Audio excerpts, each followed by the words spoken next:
Well, welcome to GTI Spindle. It's been a little while since we've done a video, but some pretty exciting news. We are going to be introducing VibePro 10. And I've waited a long time for this. A lot has happened. GTI has been joined with Setco, one of our largest competitors, and also B&D Industrial has taken over the VibePro outside of the machine tool space. But as far as the machine tool spindle space, GTI Spindle is going to proudly be representing VibePro, BalancePro, all the different products that apply to the machine tool. We have balancing, vibration analysis, laser shaft alignment, machine leveling, all that great stuff. And I'm going to dive into VibePro 10 with you today. So this is a new studio, so I'm going to be bringing much more content to you. I have the ability to shine a camera over here, demonstrate balancing, do training, all that kind of stuff. So super excited to be with you here today, but let me dive in right now and let's look at this new VibePro system that we've got here. Now, I'm new at the controls here, so I'll be with you in the picture along the way, but this is the new VibePro front screen. And the biggest thing about VibePro that we've done, you can see it running live there. We have combined VibePro 7 and VibePro 8 to bring you both attributes from both sides of it. And as you can see, we have a beautiful waveform and spectrum running here. I'm going to start it up again, running live. And the other major thing that we added is multitude of cursors, harmonic cursors, band alarms, all kinds of different interesting tools that you didn't have before in VibePro 8 or VibePro 7. So we've really packed in a lot, and you can see here we can run both channels simultaneously, switch the colors.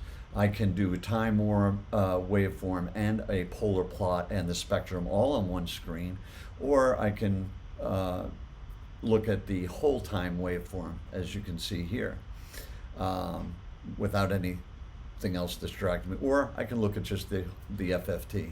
So again, lots of different tools in this system. Obviously the pinch and zoom and moving the cursors around with your fingers, as always, still easy and elegant as before. But getting back to our normal time waveform and spectrum on the bottom, this is what it looked like. Different windowing, you can go to velocity, displacement, just all kinds of easy to use tools in this system.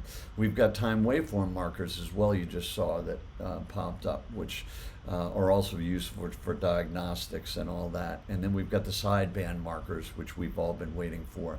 And if you look at that purple one right here, that is a bearing marker, which I'm going to get onto here in this video in just a second. But we're able to scroll through a plethora of different bearing types and sizes and shapes to actually find out our exact bearing defect frequencies, which is what that purple line is, a defect frequency. And then we can bounce right into our reports. You see I have a Tesla logo in there now. You can type in test motor, you can add the photo, the map, the spectrums, even sign your name, as you see I'm doing there, and just simply hit that little email tab down here on the bottom, and boom, it puts it in a PDF. You haven't even left the machine, and you're able to send that to whoever's in your contact list, and the report is now gone. Again, as always, simple, elegant to use. We still have the hierarchy with the different machines showing where to put the probe right on the machine without having to guess at that. Super simple to use. And then when you're done taking all this data, the nice thing is you're able to go here and push it up to the web app, and boom, now you're looking at our web app, which gives us this beautiful heat map letting us know what machines are in the red, which ones are in the yellow. Is like this particular machine here, we'll click on in the red. It pulls it up immediately, shows me a nice photo where I took the data from. The really cool thing is it gives me the overall machine trend. You can see as it's getting into the red here. And what we baked into this is so cool, is we've got fault detection engine. You just click that button, and it's going to tell you, yeah, we have a bearing with this specific asset. And if I drilled down on that data to actually see if that's what it is, look at this waterfall plot. It's clear. No bearing frequencies, no bearing frequencies. Now they're all raising their ugly head, and the fault detection was right. Whereas we can go back into a different red or in alert asset here. As I click on that, it pops up, also giving me the photo where I took the data from, the trend, which obviously just went wrong within one reading to the next. But if we click on the fault detection on this guy, it's an imbalance. It's something that we can correct. And as we drill into the data to see if that was accurate, what it detected, we can clearly see, look at that waterfall plot. We don't have bearing markers, bearing frequencies sticking up. We just have a little imbalance in the beginning and then one drastically imbalanced peak at the end. So the fault detection is your friend, folks.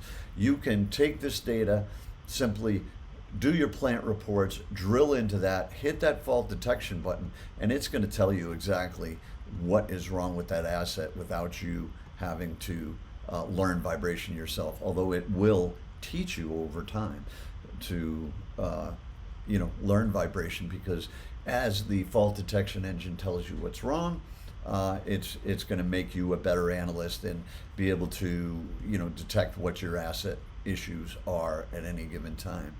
So hey, I really appreciate everybody's attention. There's going to be many more videos to come that I got my little studio set up here. I'm pretty happy about. So I thank you for your attention, and have a great day, and reach out to us at GTI at www.gtispindle.com, or you can simply reach out to us at 603-669-5999.